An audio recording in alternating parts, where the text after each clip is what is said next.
রংপুরের গঙ্গাচড়ায় দ্বিতীয় তিস্তা সেতু রক্ষা বাঁধে আবারও তীব্র ভাঙন দেখা দিয়েছে। দুদিনেই বাঁধের প্রায় ৭০ মিটার অংশ নদীগর্ভে বিলীন হয়ে গেছে।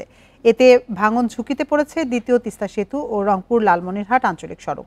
কয়েক মাস ধরে ভাঙন চললেও কোনো ব্যবস্থা না নেয় ক্ষুব্ধ স্থানীয়রা। বান্ডেল থাকলে প্রতি সেনমানিতে টাকা বাঁচবে। বিকাশ সেনমানি বান্ডেল কিনে জিতুন প্রতি লেনদেনে। উজানের ঢল আর কয়েকদিনের ভারী বৃষ্টির কারণে তিস্তার পানি ওঠানামা করছে। এরই মধ্যে তীব্র স্রোতে ফের ভাঙন শুরু হয়েছে দ্বিতীয় তিস্তা সেতু রক্ষা বাঁধের পশ্চিম পাশে।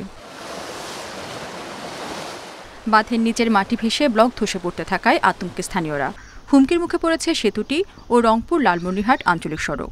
স্থানীয়দের অভিযোগ, কয়েক মাস আগে থেকে ভাঙন শুরু হলেও এলজিইডি কোনো ব্যবস্থা নেয়নি। সময়মতো উদ্যোগ না নেয় এখন পুরো বাঁধ বিলীন হওয়ার শঙ্কা দেখা দিয়েছে। অনেকদিন পর হালকা ভাঙছিল, পরে এখন দুদিন থেকে মনে করছে একটু করে বেশি ভাঙতেছে। মনে করেন যে এইটুকু যদি ভাঙিয়ে যায় আমাদের পুরা ৪-৫টা গ্রাম নষ্ট হয়ে যাবে। স্থানীয় জনপ্রতিনিধিরা জানান, এলজিইডিকে অবগত করার পরও তারা শুধু আশ্বাস দিয়েছেন, কিন্তু কার্যকর কোনো ব্যবস্থা নেননি।